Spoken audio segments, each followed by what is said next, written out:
এটা পয়লা বৈশাখ নববর্ষের ভিডিও। একটু ছাড়তে লেটই হলো ইউটিউবে, তাই ভাবলাম আজকে আপনাদের সঙ্গে এই ভিডিওটা শেয়ার করি। সেদিন ভিডিওটা করা হয়ে গেছিলো আমার, কিন্তু আমি এডিট করে উঠতে পারিনি। এই ভিডিওতে আজকে আমি দেখাবো নববর্ষের দিন সকালে আমরা কী করেছিলাম। সেদিন করেছিলাম হিং দিয়ে সাদা আলুর তরকারি। ভীষণ ভালো হয়েছিল এই সাদা আলুর তরকারিটা। নববর্ষ তো কেননা একটু শুরু করা যাক কিছু বাঙালিয়ানা খাবার দিয়ে। সঙ্গে ছিল লুচি, গরম গরম আটার লুচি, আর সঙ্গে ছিল সাদা আলুর তরকারি। ব্যাস এটা কমপ্লিট করেই আমি আমার পুজোটা শেষ করে নিলাম। প্রথমে ভাবলাম পুজো শেষ করে তারপর একদম ব্রেকফাস্ট দেন লাঞ্চের দিকে যাব।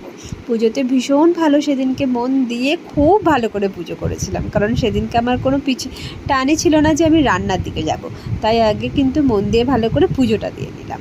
আর সুন্দর করে ঠাকুরকে যতটা পেরেছি নিজের মতন করে সাজিয়েছি, কারণ সেদিনকে ফুলও বাজারে প্রচুর উঠেছিল। তাই ফুলটাও সকাল সকাল নিয়ে আসতে পেরেছিলাম, বেশ অনেকখানি ফুল এনেছিলাম। কারণ সব ঠাকুরকে ফুল দেওয়া, মালা দেওয়া, সব কিছু সেদিনকে সুন্দরভাবে হয়েছিল। আপনাদের পয়লা বৈশাখ কেমন কেটেছিল? আশা করছি আপনাদের পয়লা বৈশাখ ভীষণ ভালো কেটেছিল। আর সেদিনকে কিন্তু আমরা বাইরে একটুখানি বাঙালিয়ানা খাবারও খেতে গেছিলাম। সেটা ছিল রাতের ডিনারটা। সেটা হয়তো এই ভিডিওতে আমি আপনাদের সঙ্গে শেয়ার করতে পারিনি, কোনো একটা ভিডিওতে নিশ্চয়ই আপনাদের দেখাবো। ব্যাস আমার এই যে গোপালকে পুজো দিয়ে, গণেশকে ফুল দিয়ে দেন আমি আমার বাকি কাজগুলোকে শুরু করেছিলাম। খুব ভালো মতন সেদিনকে দিনটা কেটেছিল।